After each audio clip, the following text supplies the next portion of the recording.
All right. We are here on the fields of the F&M playing fields near the woods that we're going to walk into. And I'm bringing you here just to look at the lawn, okay? Lawns are a really interesting place because you can see evidence both of mutualisms and of competition. Grass is notorious for its use of fertilizer. It quickly depletes the nutrients in the soil. And when you look at grass, you can see evidence of that. One of the nutrients it depletes really quickly is nitrogen. And other plants will come and compete with it for access to resources. And what you see is evidence of that here. So what I'm going to do is sort of focus in on these plants a little bit more closely. And in amongst the grass, you also see clover plants. Do you see them? Those clover plants have an advantage over grass, and that is that they also need nitrogen, but they have in their roots nitrogen-fixing bacteria. And with those nitrogen-fixing bacteria, they have access to nitrogen in nitrogen-poor soils that the grass doesn't have. And so you can kind of tell where the grass has been well fertilized and where it has not. Because where it's been well fertilized, the grass does fine. But where it's poorly fertilized, the clover takes a foothold and outcompetes the grass for space. And that's why you get these large patches of clover in here. All right, our next stop is going to be at the end. All right, as we approach this forest, there are several things I want you to pay attention to. One is how big the trees are. And I want you to measure the size of the trees, not just by height, but also by girth, which is to say, you know, can you hug the tree? Is it too big to hug, or is it small enough that you can get your arms around it? And I also want you to have your ears open. I want you to listen for birds, because birds are an indicator of forest quality. The more you hear, the healthier the forest is. As we enter this forest, you're going to notice a few things. In some areas, it's going to look pretty degraded. In other areas, it's going to look high quality. In some areas, you're going to see evidence of intervention, both good and bad. And I will talk about some of those as we pass through. In fact, the forest has an interesting land use history, and you can read the trees to tell you something about what that history is, simply by the way they're growing. All right, so let's get started. We're going to go in over here.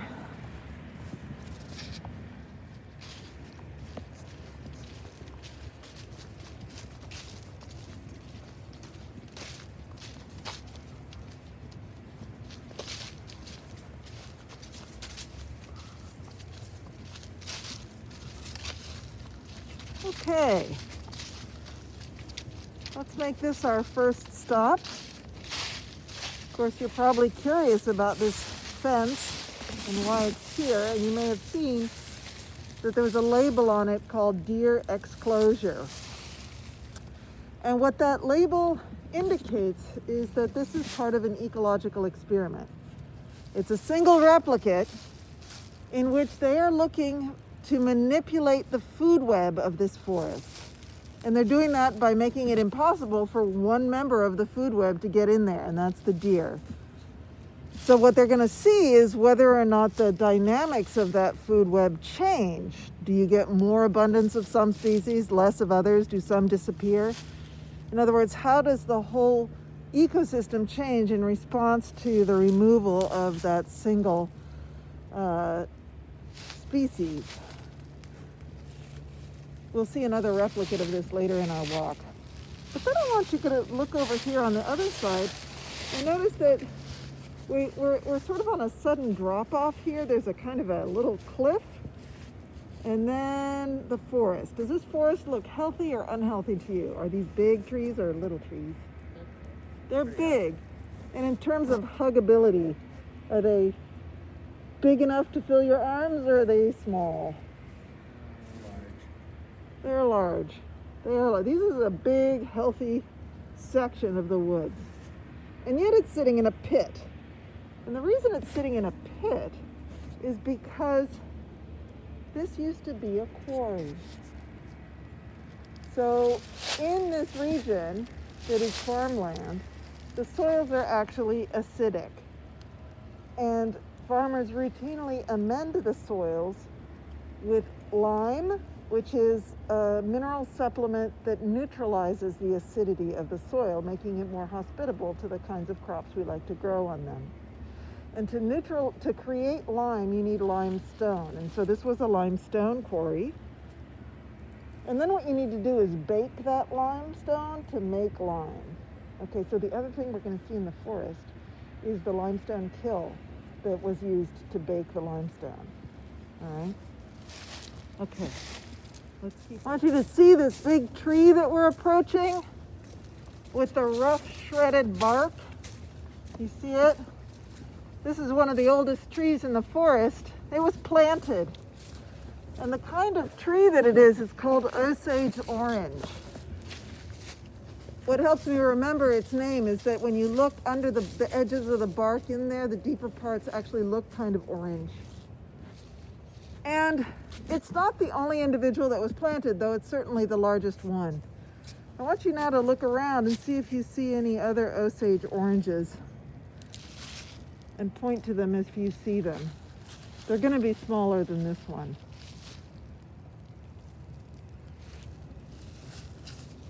What was the name again? Osage Orange. Do you see any? Is that one right there? Is that one right there? Yes, it is. There's one there.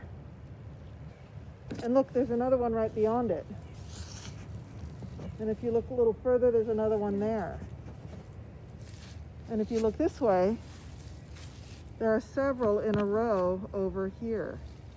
There's a row of Osage Orange here. It turns out Osage Orange was used by farmers to separate one field from another. When I pointed out a hedgerow as we were coming over here, those hedgerows were traditionally made with Osage oranges. What you're looking at in this row of Osage Orange is the former boundaries of one farming field and another. Right? All right, we're going to continue down this path over this way, and then when we're going to come back, we're going to come back on this path, and then we're going to go out a slightly different way.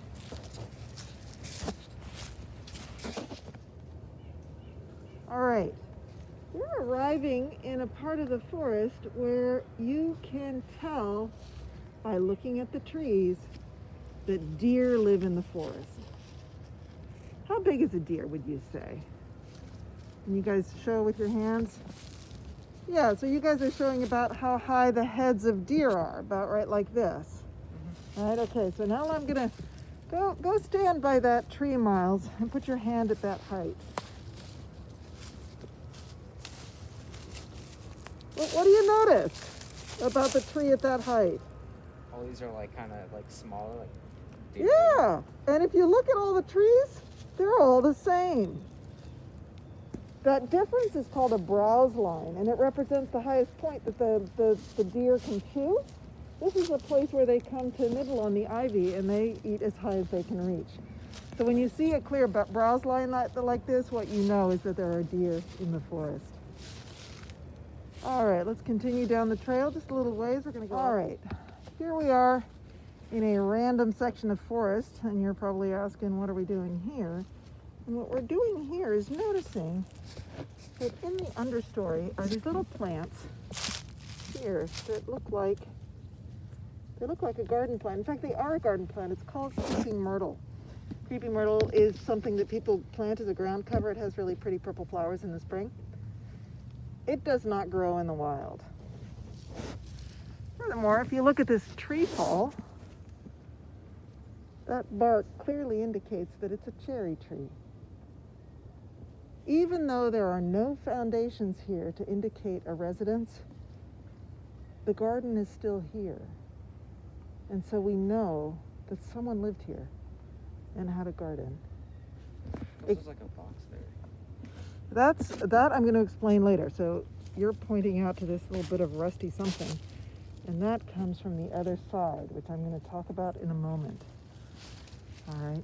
Okay, so this was probably a farmstead associated with the fields we've been looking at. All right, we're going to walk just a little further down the trail around the corner, and I have more to show you. All right, as we look at the forest now, Tell me what you think. Are these trees as big as the ones we saw before?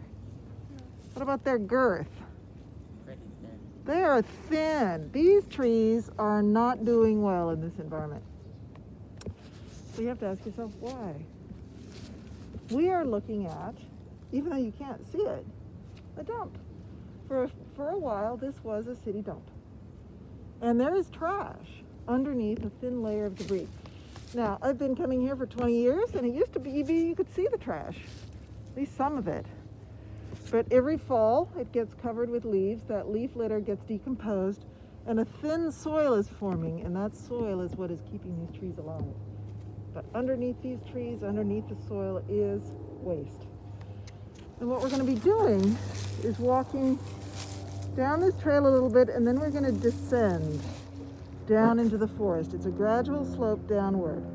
And so I want you to think about the water that is flowing in that direction every time it rains. When it rains on the dump, it goes downhill, and we're going to follow that watershed, okay, and see what happens. All right, of course, in the fall, there's plenty of light in the forest, but here we have a little clearing. And if you look at the clearing, what you see is that the vegetation on the ground is different. In other words, if you look up toward the sky, you can see there's sort of an opening, a gap in the canopy. And because there's more light year-round there, grasses can grow. In the middle of that grass, there's a little tree starting to grow. What do we call this process? Let me start it at the succession. That's right. So probably what happened is a tree fell. The tree has since rotted away, creating a gap in the canopy that's transient. Grasses will grow and be replaced by small trees that will get bigger and fill the gap, right? Would you call this primary succession or secondary succession? Secondary, because the soils have not been damaged by this process, and so regrowth is actually rather rapid. These disturbances by tree falls are important because they allow species that depend on a little more light to be successful in the forest where they can't grow elsewhere. Okay, what we're going to do next is look at another disturbance event that's more recent and human caused. All right. You're going to notice that the trees are still small and scraggly, but we're long away from the dump that used to be here and instead entering a different industrial zone. There used to be a brick factory here, and I want you to tell me when you start seeing evidence of it.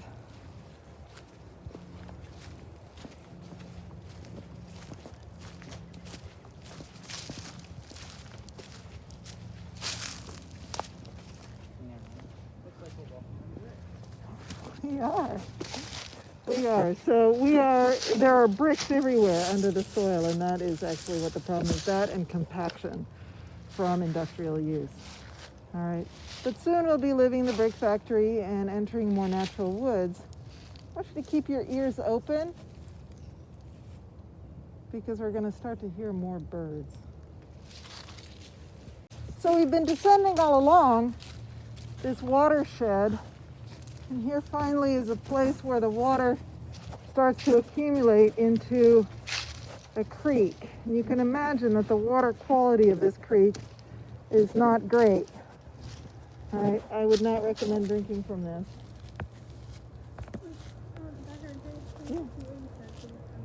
Yeah, sure. So we're approaching a creek here that is running off from the higher ground that we've been passing through and includes in it all dissolved materials that is picked up along the way.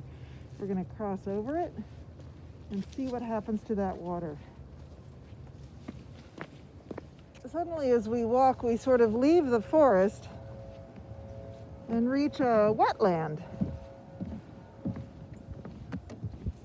This wetland is incredibly important, and it didn't used to exist. When I first moved here, this was a lawn on a hillside, and that lawn was full of the satellite dishes and radio towers of all the local stations.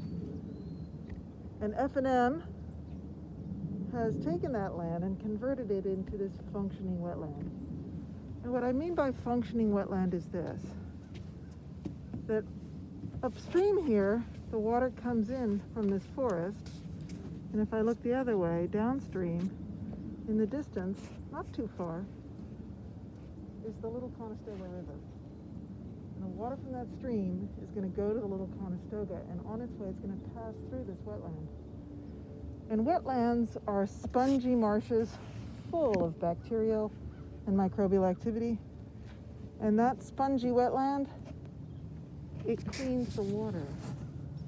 It picks out all the toxin and removes them so that they don't reach the Little Conestoga. This is a tremendous ecosystem service. If we were to do this with a water purifying plant, it would be enormously expensive, both to build and maintain. And this wetland does it all for free, and it's beautiful to boot. So the reason we're up on a boardwalk is so that we don't compact the soil, because it's the very sponginess of it that makes it possible for it to have its filtration activity. All right, so let's walk along our boardwalk. You can see there's a weather station in the shrubs there.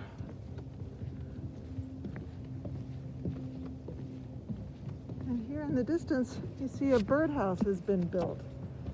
And if we look further, we're going to see lots of these. And the reason we're seeing a lot of them is because this is a very small wetland, and space for nesting is limited. And so by adding these nesting sites, we're making it possible to host larger populations of the birds and other creatures that use those nesting sites as a resource. If we look at this one, we have to acknowledge that there are two resources here: the nesting site for the birds, and then the eggs in them for the snakes. They put a baffle on it to prevent snakes from climbing it in order to protect the eggs so that they increase the bird population. Now, I spent years working in this woods because this is where I did my research, not in the wetland, but in the woods, when I was on the faculty at F&M. And I have seen lots and lots of different kinds of animals in here, including snakes and deer and lots of birds. And of course, I've seen foxes and turtles. There are lots and lots of creatures in here, rabbits, and many, many insects. So now I want you guys to listen and enjoy the heart of the healthiest part of this woodland.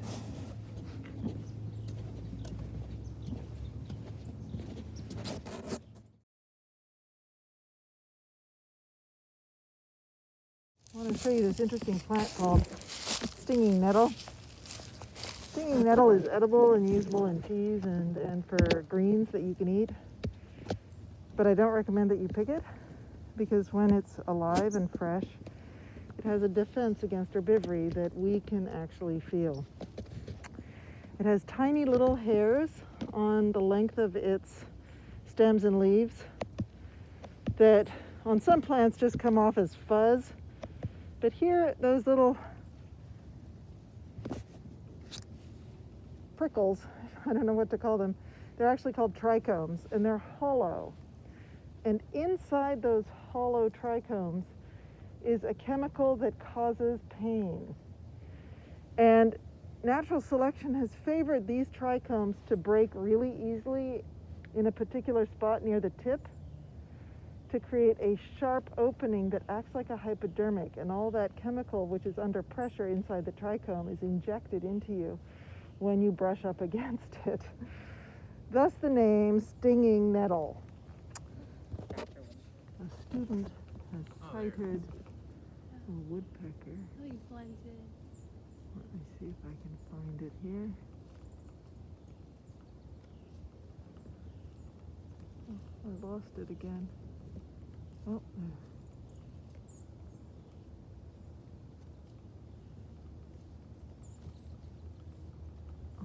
Do I have it in the camera? Can't tell. There it is. That is a woodpecker. Is it a woodpecker or a flicker? There's a woodpecker.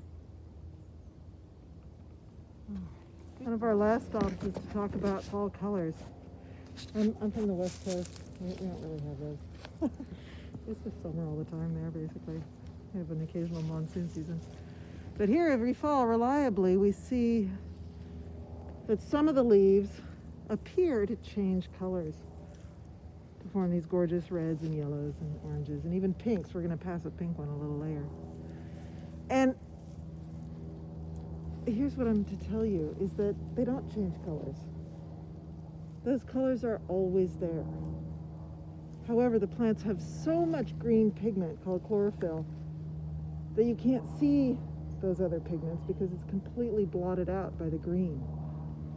The green chlorophyll is what they use for photosynthesis, and it's metabolically really expensive to make. So before these plants drop their leaves, they remetabolize the ingredients to make it again in the spring. So they tear apart all the green and remove it before they drop their leaves. And having removed the green, then what is revealed are all the other pigments that were there all along. And that's why it looks like a change of color.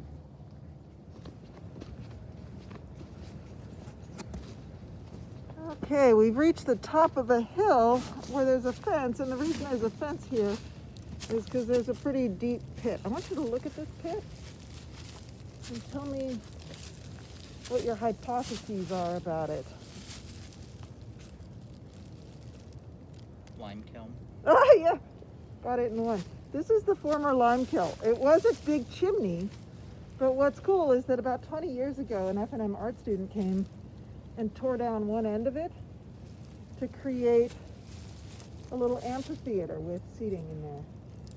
So you can have outdoor theatrical performances here. So yes, this is the lime kiln, and as you can see, it's not far from where the quarry is, which is convenient because who wants to haul rock far just to cook it into easier to haul barts. Okay, we're going to go down the little hill a little bit and see further evidence of former use of this landscape.